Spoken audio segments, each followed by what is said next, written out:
In this analysis, the book critically outlines the faults inherent to international health development. She closely shares how the early attempts of focus on curative medical and selective primary health care that were naively aimed to alleviate suffering and to reap the low-hanging fruits of attainable public health gains, respectively, were not the correct options for attaining lasting improvement in the health of nations and the world community. The book correctly claims to base its arguments on the WHO promoted focus on the health system, metaphorically simulating it with the hardware, without which the software component, metaphorically representing the vast and diverse programmatic interventions ranging from maternal, neonatal and child health, control of communicable diseases, non-communicable diseases, and the fast-growing area of health promotion will fail to create a lasting impact without the effective performance of the central processing unit of the hardware, namely the health system. In this analysis, Nishler has analyzed what we call the 6 pillars of the health system, which are clearly and in detail are reflected in the different chapters of the book. Sania is offering a solution to the health challenge facing Pakistan through a feasible, effective, and affordable reform paradigm.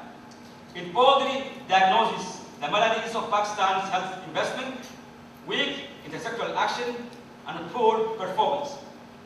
She clearly outlines that health will stand toward a situation where social policies and plans are comprehensive and health is placed at the center of the development process.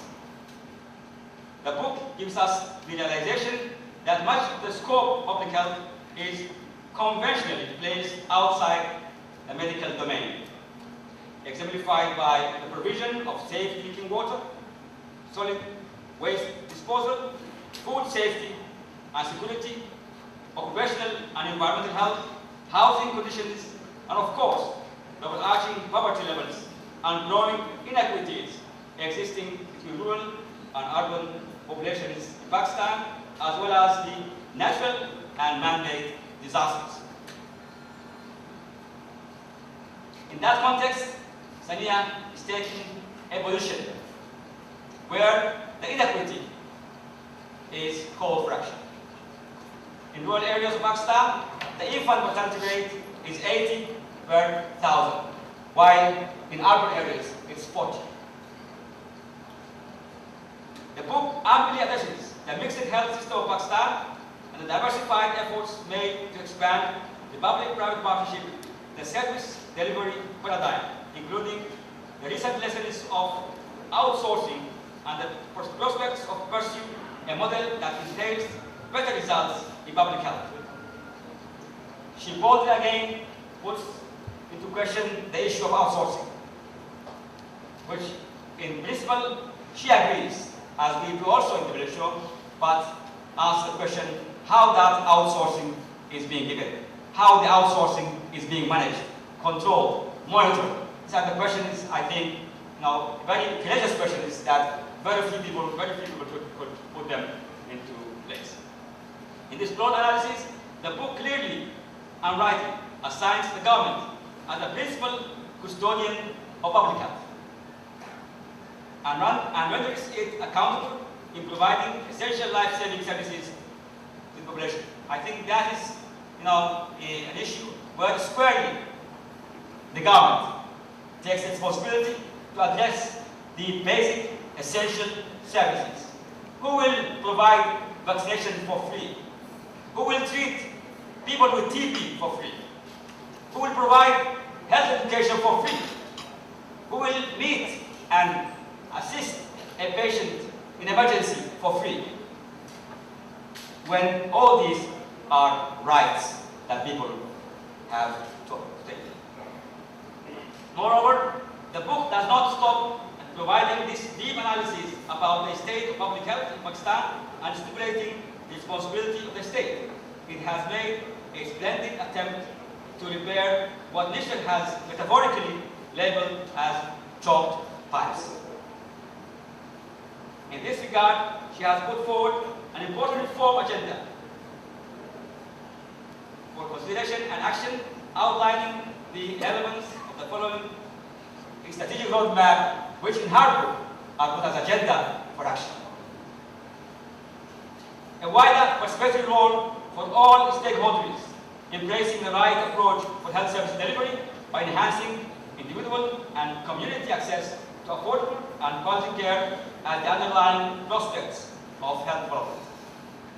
Addressing the broader constraints related to political economy and the ability to create a fiscal space for wider national social accountability and investment. A call for widening public health financing and social protection, I repeat, social protection, coupled with a sound and strategic BHC approach to the delivery of health services with universal and equitable access to promotive, preventive, curative, and rehabilitative services. Building institutional mechanisms to harness the regulatory approaches that enable the public to access the non-state providers and create a locally designed outsourcing mechanism that are accountable to the health system and capable of providing health for all and achieving health MDGs. And a call for the strategic use of technology, including medicines, where WHO has laid down clear policies consistent with those proposed in the book. In our region of WHO, the same life-saving essential medicine may have a cost that is 400% higher than a similar identical medicine in another country. This results from the intricate interplay of drug companies and their untempered greed at times, and because of high government.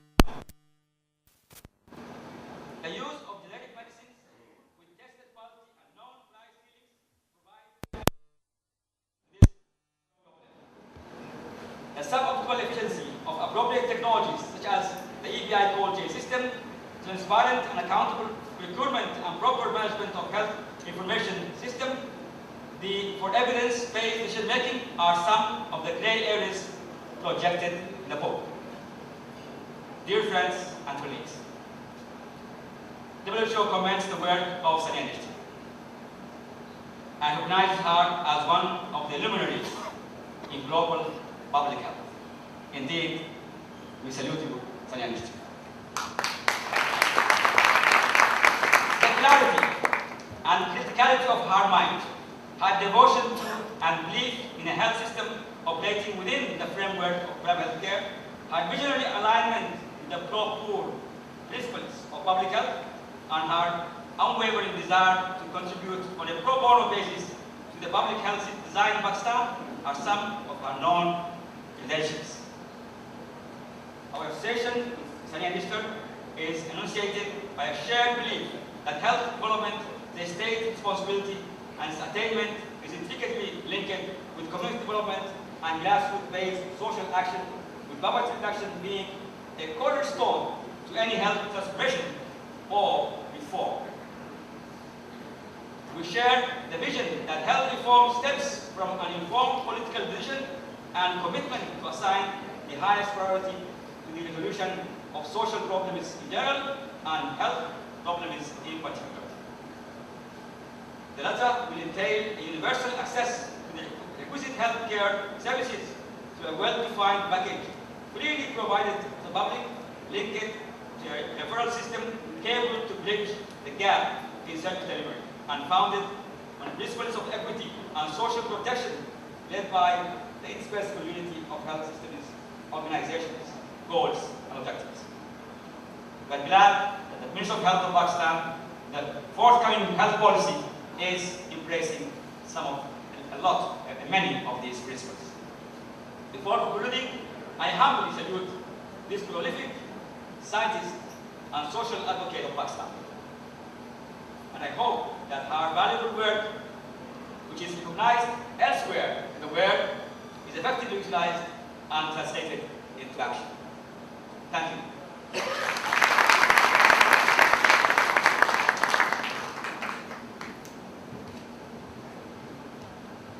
Thank you very much, Mr. Philip.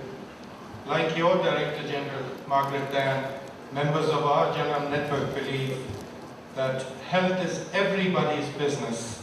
It cannot be left to government and NGOs alone. Every citizen must participate if a change or reform is expected. Our next speaker, Professor Syed Tipu Sultan, Principal, Bahria Medical and Dental College and President-elect of Pakistan Medical Association Center, is a perpetual optimist. If I were to say that he has given his life to serve the medical profession and the poor, it would be an understatement. Today, his family proudly counts among its ranks 34 qualified doctors, including several eminent names spanning 3 generations.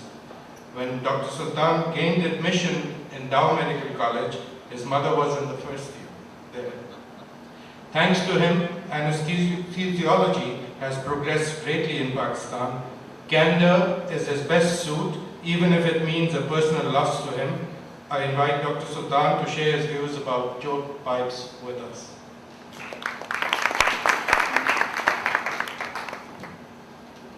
Thank you for your kind words.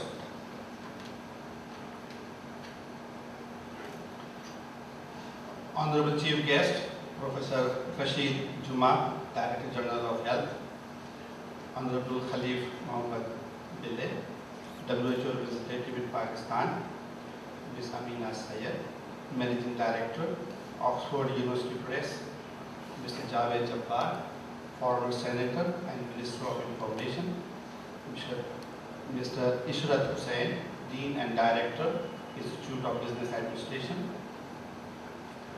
Dr. Sania Nishtar, ladies and gentlemen. I would like to thank Ms. Amina Syed for inviting me on this occasion. I would also like to congratulate her for publishing this historical book and organizing today's function. This unique book, written by Dr. Sania Nishtar on the affairs of health management of our country, Pakistan, is a systemic scientific analysis of failure of a health care system happening right in front of us since the last 60 years. This failure is not God-sent disaster, but 100% man-made. I mean man-made, nothing to do with women. Simple understanding and analysis of self-explanatory. Simple understanding and analysis is self-explanatory that this inefficient health delivery system is full of wrong plans and strategies, which Dr. Nishtar has been kind enough to call choke pipes. I know a professor, surgeon by profession, who very proudly calls himself a plumber, managing literally choke pipes of human system. I have been working with him since the last 40 years as an anesthetist, helping him to clean, repair, replace and manage these choke pipes of human system. He only mends one system, but still it makes the whole body and system working and efficient. Sania Nishtar is talking about a system full of choke pipes and an inefficient system, making it incompetent. Somehow, these pipes have been choked deliberately.